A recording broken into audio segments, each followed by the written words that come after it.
पेश है आज की 5 बड़ी खबरें। शंघाई सहयोग संगठन की पाकिस्तान के इस्लामाबाद में बैठक जो आयोजित हो रही है वह संपन्न हो गई है, जिसमें भारतीय विदेश मंत्री जी के द्वारा हिस्सा लिया गया। भारतीय विदेश मंत्री के द्वारा इस बैठक में बढ़ते अलगाववाद, चरमपंथ और आतंकवाद के निवारण पर बल दिए जाने की बात कही गई।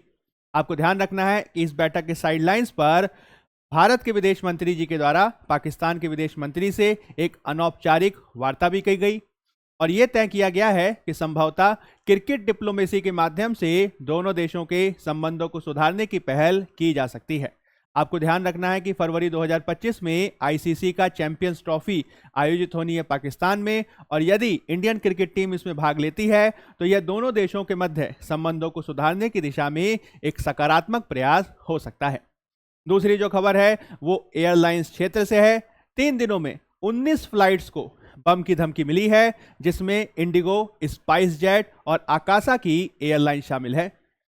विमानन सुरक्षा को बढ़ावा देने के लिए अब सरकार ने फैसला किया है कि वह सेंसिटिव रूट्स पर एयर मार्शल की नियुक्ति करेगा, जिसमें सादे वस्त्रों में एनएसजी की यूनिट को तैनात किया जाएगा। आपको ध्यान रखना है, सरकार इससे पहले भी इस प्रकार के एयर मार्शल की नियुक्ति करती रही है। विशेष रूप से 1999 में जब एयर इंडिया के विमान IC-814 को हाईजैक कर लिया गया, उसके बाद से इस प्रकार के एयर मार्शल की नियुक्ति हुई थी। तीसरा फैसला जो है वो आर्थिक क्षेत्र से है। केंद्र सरकार ने आगामी रबी की फसलों को ध्यान में रखते हुए जो न्यूनतम समर्थन मूल्य है यानी जो एमएसपी है, इसमें बढ़ोतरी करने का फैसला किया है, जिसमें सरसों, तिलहन, गेहूं, चना आदि शामिल है। आपको ध्यान रखना है कि जब हम बात करते हैं एमएसपी यानी न्यूनतम समर्थन मूल्य की, तो वह है ऐसे गारंटेड मूल्य को कहा जाता है जो किसानों को उनकी फसल पर मिलता है। इसका उद्देश्य है किसानों को बाजार के उतार चढ़ाव से बचाना।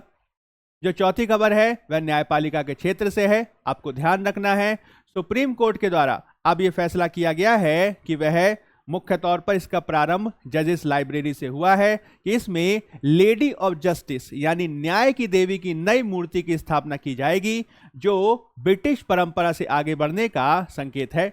इनके हाथ में तलवार की जगह संविधान की प्रति दी गई है और इनके आंखों में जो पट्टी हुआ करती थी वो हटा ली गई है। इसका उद्देश्य यह है यह दर्शाना कि कानून अंधा नहीं है और देश में विधि का शासन है। अंतिम जो खबर है वो सुप्रीम कोर्ट की पराली जलाने को लेकर है। पराली जलाने को लेकर यानी स्टबल बर्निंग को लेकर सुप्रीम कोर्ट ने केंद्र सरकार और राज्य सरकारों को फटकार लगाई है। मुख्य रूप से सुप्रीम कोर्ट ने यह कहा कि पंजाब और हरियाणा की सरकार पराली जलाने को लेकर सख्त एक्शन नहीं ले रही है। इसके अलावा केंद्र सरकार के द्वारा इसके संबंध में एक पैनल बनाया गया है जिसका नाम है commission for air quality management. इस कमीशन को भी सुप्रीम कोर्ट के द्वारा टूथलेस टाइगर यानी बिना दांतों वाला बाघ बताया गया है। आपको ध्यान रखना है कि जैसे जैसे ठंड बढ़ेगी वैसे वैसे दिल्ली और एनसीआर के क्षेत्र में वायु प्रदूषण बढ़ेगा, जो चिंता का विषय है और सुप्रीम कोर्ट अभी से ही उसके निवारण के लिए कार्य कर रहा है।